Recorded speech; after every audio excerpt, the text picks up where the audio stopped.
guys, oh. Bike lang, mag-day off, exercise. Yan, galing kami sa accommodation ng mga Pinoy. Yan, sa kabilang accommodation. Daming bike doon. Daming mga Pilipinong sumalubong. What's up?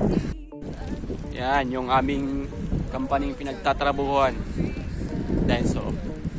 Kaya ano pang hinihintay mo, kabayan? Mag-apply ka na. Huwag kang patamad-tamad dyan na mag-bike dito. Hindi mainit. Malamig ang simoy ng hangin kahit maaraw.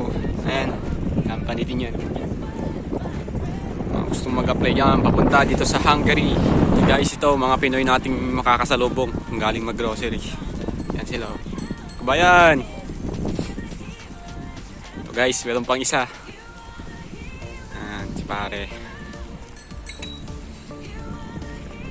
Yun, oh. Yan guys, yung company na yan, may mga Pinoy din nagtatrabaho dyan. 8 na sila, 8 mga babae. Pero hindi ko pa sila nakikita, binalita lang sa amin. Yan, malapit lang sa company namin yan.